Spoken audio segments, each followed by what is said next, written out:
وَلَقَدْ جِئْتُمُونَا فُرَادًا، بے شک آج تم ہمارے پاس اکیلے آ گئے ہو نا، کما خلقناکم اول مرہ، جس طرح ہم نے تمہیں پہلی دفعہ پیدا کیا تھا.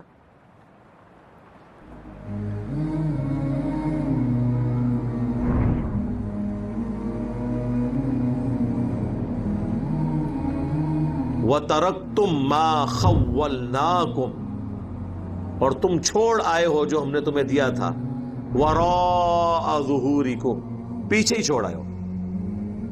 یعنی جس مال کے اوپر تمہارا تھا نا یہ مال مجھے بچا لے گا، تو پیچھے چھوڑ آئے ہو نا. جو بخاری مسلم میں حدیث ہے، انسان کے 3 دوست ہیں، 2 باہر رہ جاتے ہیں، ایک ہی اندر جاتا ہے.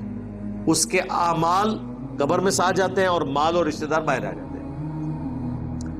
تو دنیا میں مال کی بنیاد پہ تم نے حکومت کی تھی نا، تو آج آگے ہو نا اکیلے، کوئی گٹھڑی ساتھ مال کی نہیں لے کر آئے. جس طرح تم کو ہم نے پیدا کیا تھا، یعنی جب پیدا ہوتا ہے انسان اس وقت بھی اکیلے ہی پیدا ہوتا ہے، مرنے کے بعد بھی اللہ کے پاس اکیلا جائے گا.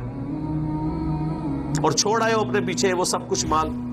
وَمَا نَرَا مَعَكُمْ شُفَعَاءَكُمُ الَّذِينَ زَعَمْتُمْ، اور کیا ہے کہ ہم وہ تمہارے سفارشی نہیں دیکھ رہے جن کے بارے میں تمہیں زوم تھا دنیا کی زندگی میں، أَنَّهُمْ فِيكُمْ شُرَكَاءُ، کہ وہ تمہارے معاملے میں ہمارے ساتھ شریک ہو جائیں گے. کدھر ہیں تمہارے بابے؟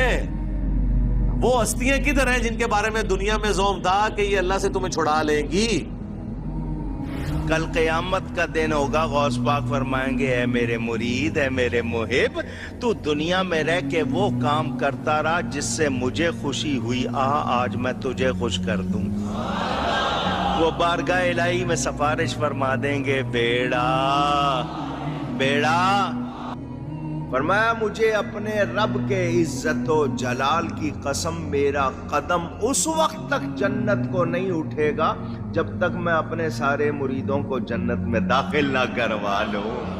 تو میں نے اپنے رب سے کہا پروردگارہ نسبت میری ہے، انہوں چھڑ دے. تو اللہ پاک نے فرمایا ایک گل بڑی لمبی ہے، میں وچوں حذف کر رہا ہوں. اللہ پاک نے ارشاد فرمایا فرشتیوں ہٹ جاؤ پیچھے. عبد القادر وچ پہ گئے.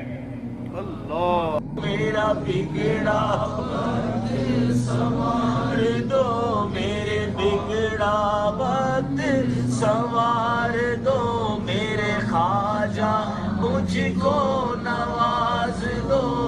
اکیلے آئے ہو نا، کتنے تھے بزرگ؟ ظاہر ہے جی یہ تو سوال ہوگا نا کہ جب بزرگوں نے فرمایا تھا کہ ہمارا کوئی بھی مرید اس وقت تک ہم جنت میں داخل نہیں ہوں گے جب تک کہ اپنے سارے مریدوں کو جنت میں نہ لے جائیں، تو پھر اللہ تو پوچھے گا نا کہ بھئی ہاں کدھر جے تھوڑے پیر صاحب جن کے بارے میں تمہیں زوم تھا. اور وہ تو پھر سورہ الاحقاف میں آیا کہ وہ ہستیاں خود دشمن ہو جائیں گی ان کی. ہاں وہ کہیں گے کہ ہم نے تو کب ان کو کہا تھا، ہمیں تو پتہ بھی نہیں تھا یہ ہمیں پکار رہے ہیں. یہ تو ان ہستیوں کے لیے جو باقی جینوئن ہستیاں تھیں، وہ تو انکار کریں گی. باقی جو ہے نا ہستیاں جو جعلی بنائی ہوئی تھی، وہ تو پہلے انشاءاللہ جہنم وچ پہنچے ہون گے. وہ اگے نے ذرا اگے تک تلاش کرو کہ لب جڑ کے تو لقد تقطع بینکم، بے شک ٹوٹ گئے ان تمہارے سارے رشتے، سارے وہ نظریات، وہ ساری آس اور امید ختم ہو گئی جن ہستیوں پہ تم کھڑے ہوئے تھے. وضل عنکم ما کنتم تزعمون، اور تمہارے ہاتھوں سے جاتی رہی وہ تمام باتیں جو تم دنیا میں دعویٰ کیا کرتے تھے. اس کو وہ اردو میں کہا جاتا ہے ہاتھوں کے طوطے اڑ جانا. ٹھیک ہے، طرح نکل جانا ایک دم بندے تھا، ایک ہی ہو گیا. میرا خیال ہے اگر کسی شخص کو مرنے کے بعد اس طرح کا معاملہ ہو، اس سے بہتر نہیں ہے کہ وہ قرآن ترجمے سے پڑھ کے دنیا میں ہی آخرت کی فلم دیکھ لے اور بچ جائے.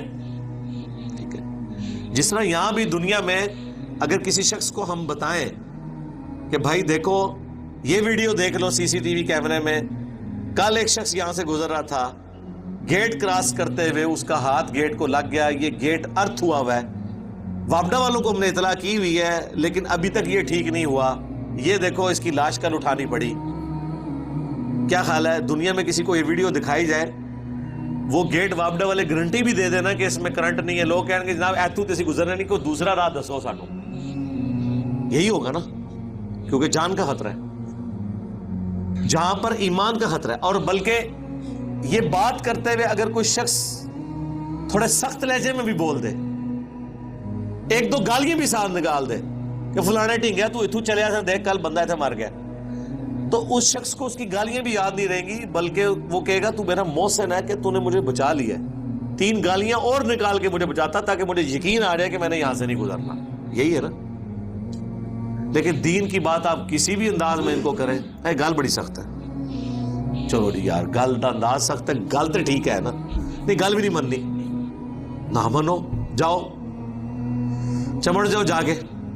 تو اللہ تبارک و تعالیٰ نے آخرت کی فلم پہلے ہی چلا دی ہے، یہ ہوگا، یہ رزلٹ نکلے گا. اسی لیے آپ دیکھیں جتنے لوگ دوسرے ملکوں میں بیٹھے ہوئے ہیں، پاکستان میں تو ان کے آباء و اجداد کو کبھی توفیق نہیں ہوئی قرآن پڑھنے کی. وہاں جاتے ہیں جب تھوڑی لادینیت دیکھتے ہیں، تھوڑا سا اپنے آپ کو جھنجھوڑتے ہیں کہ ہم نے اپنے ریلیجن کی طرف واپس آنا ہے، اپنے آپ کو مصروف کرنے کے لیے قرآن پڑھتے ہیں. جب قرآن پڑھتے ہیں تو ان کے طوطے باقی اس طرح ہی اڑتے ہیں جس طرح آخرت میں بابوں کے مارنے والوں کے اڑے گے. یار یہ قرآن تو کچھ اور لکھا ہوا ہے. ہمارے ایک قریبی دوست آفس کے، ان کے چچا یہ ماموں لگتے تھے، تو ان کو ہارٹ اٹیک ہوا. ایک بار ہوا، خود ڈاکٹر تھے، 2 بار ہوا. پھر ڈاکٹرز نے کہا کہ جناب آپ تیسری دفعہ ہوتے تو تسی ایکسپائر ہو جانا ہے.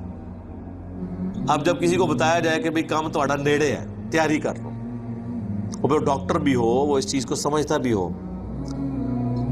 یہ میں 2006-07 کی بات کر رہا ہوں.